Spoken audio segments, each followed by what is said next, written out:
इस एक्सरसाइज में आज हम एम्पैथी को फील करेंगे, जिससे कि आपकी एक बेहतर अंडरस्टैंडिंग हो आपके अपने पार्टनर के थॉट्स, फीलिंग्स एंड एक्सपीरियंसेस के प्रति। ये एक्सरसाइज हेल्प करेगी आप दोनों के बीच इमोशनल कनेक्शन को बढ़ाने में, मिसअंडरस्टैंडिंग को कम करने में और आपके संबंधों में आपके कम्युनिकेशन को इम्प्रूव करेगी। इसके लिए आप एक शांत और आरामदायक जगह पर बैठ जाइए, जहाँ पर आप किसी भी तरीके से डिस्टर्ब ना हो। अपने सारे डिस्ट्रैक्शंस को अलग रख दीजिए। अपनी आँखों को धीरे से बंद कर लीजिए और अब कुछ लंबी गहरी सांसें लीजिए। अपने माइंड और बॉडी को रिलैक्स करिए। फोकस को पूरी तरह से अंदर की तरफ ले जाएं। अपनी खुद की दुनिया से बाहर निकलिए। मानो कि आपकी अवेयरनेस आप में से निकलकर आपके पार्टनर के माइंडसेट में घुस गई है और अब अगले 10 मिनट तक आप लाइफ को इमेजिन करेंगे from your partner's point of view. कल्पना करिए कि आप सुबह उठे हैं with your awareness within your partner's body and mind. Reflect on their daily routine.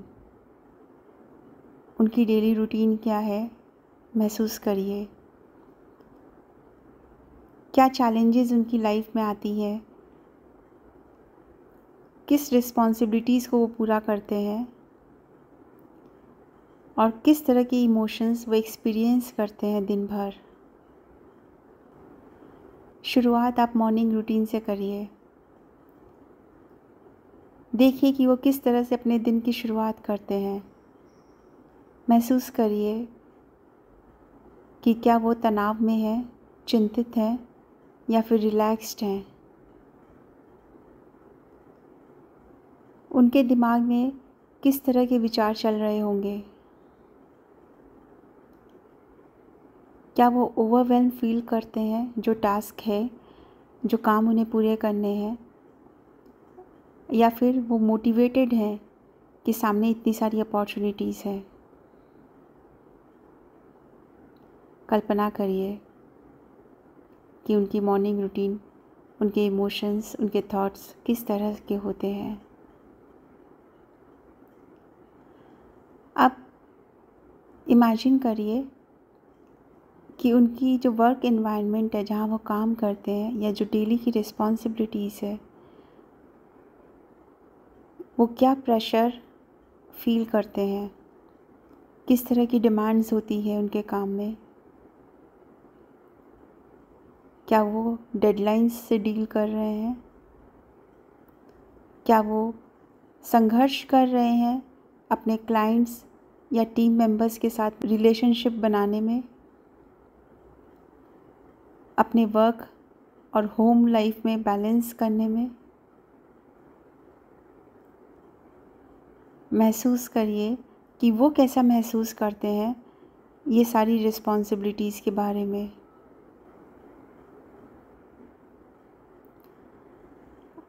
Try to connect with their emotional world. उन्हें अभी कैसा महसूस हो रहा होगा।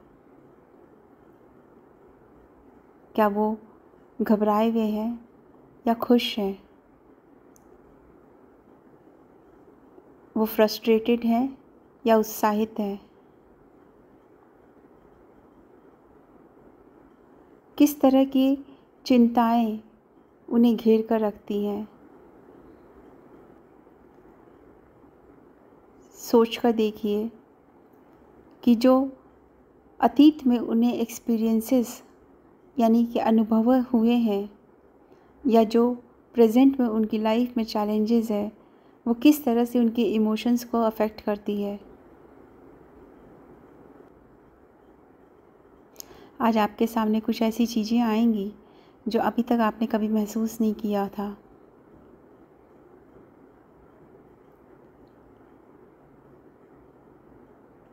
अब रिफ्लेक्ट करिए उनकी नज़र से, उनके पॉइंट ऑफ व्यू से कि वो आपके साथ अपने इस रिलेशनशिप के बारे में क्या फ़ील करते हैं। What do they appreciate about you? आपने आज तक अपनी चैलेंजेस के बारे में ही सोचा इस रिलेशनशिप में। अभी आप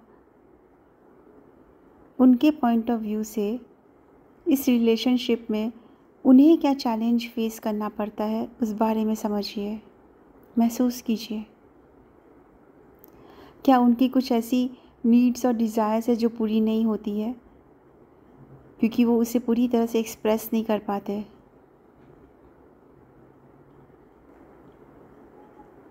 उनके लॉन्ग टर्म गोल्स, ड्रीम्स और डिज़ायर्स के बारे में सोचिए। ऐसी क्या चीज़ें हैं जो उन्हें मोटिवेट करती है। वो फ्यूचर के बारे में क्या सोचते हैं और क्या देखते हैं। वो अपने आप को किस तरह से ग्रो होते हुए देखना चाह रहे हैं। जब आपकी ये विजुअलाइजेशन एक्सरसाइज पूरी हो जाए, अब आप अपने पार्टनर के साथ में डिस्कस करेंगे जो भी आपने महसूस किया है।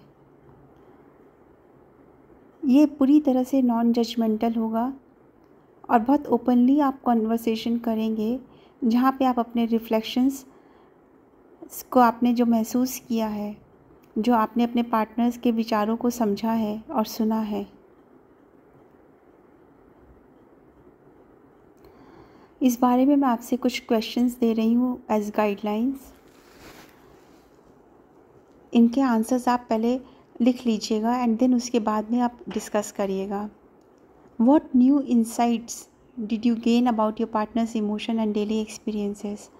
क्या नए इंसाइट आपको मिले अपने पार्टनर के इमोशंस और डेली एक्सपीरियंसेस के बारे में? इनके आंसर्स आप जितने ऑनेस्टली लिखेंगे उतने ही आपको ईजी होगा कि आप अपने पार्टनर के साथ में अपने इमोशनल रिलेशन को और ज़्यादा स्ट्रेंथन कर सके और आपकी कम्युनिकेशन बेहतर हो सके। Question number 2, did you discover any challenges और struggles that you were previously unaware of? क्या आपको ऐसे कुछ चैलेंजेस और स्ट्रगल्स के बारे में पता चला जो अभी तक आप जिससे अवेयर नहीं थे? Question number 3, how do you think your partner feels about your relationship and how can you improve in areas where they might need some more support or understanding? आपने अपने पार्टनर के साथ आपके रिलेशनशिप के बारे में क्या समझा? ऐसे कौन से एरियाज़ हैं जहां आपको लगता है कि आप इम्प्रूव कर सकते हैं और अपने पार्टनर को वो सपोर्ट दे सकते हैं, वो अंडरस्टैंडिंग डेवलप कर सकते हैं जो उन्हें चाहिए? Question number 4, what actions can you take to show more empathy and understanding towards them moving forward? लिखिए क्या एक्शंस आप सोचते हैं कि आप ले सकते हैं जिससे कि आप उनके इमोशंस को बेहतर समझ सकें और आप लोग दोनों के बीच में बहुत अच्छी अंडरस्टैंडिंग डेवलप हो जब आप इस रिश्ते में और आगे बढ़ रहे हैं। याद रखिएगा कि इस एक्सरसाइज का जो गोल है वो ये है कि आपकी इमोशनल बॉन्डिंग उनके साथ में बेहतर हो, एक अच्छी अंडरस्टैंडिंग आप दोनों के बीच में हो। इसलिए इस कॉन्वर्सेशन को काइंडनेस, कंपैशन और एक genuine desire to strengthen your relationship and to grow together as a couple, उसी से अप्रोच करिएगा। जजमेंट को एक साइड रख दीजिएगा। Just be kind and compassionate. ये एक्सरसाइज बहुत इफ़ेक्टिव है क्योंकि ये आपके पर्सपेक्टिव को कम्प्लीटली चेंज कर देगी। आज पहली बार आप अपने पार्टनर के पॉइंट ऑफ व्यू को समझे होंगे और आपको उनके इमोशंस का एहसास हुआ होगा। वो आपसे क्या उम्मीद करते हैं, वो आपके साथ में रिलेशनशिप को किस तरीके से देखते हैं, किस तरीके का महसूस करते हैं, उनकी लाइफ में वो चैलेंजेस के साथ में किस तरीके से अंदर अंदर जूझ रहे हैं। आपको बहुत सारी बातें पता चली होगी जो कि आपको कम्प्लीटली उनके प्रति एक एम्पैथी से भर देगी। तो अपने रिलेशनशिप को स्ट्रॉन्ग बनाइए और आगे बढ़िए। Take care.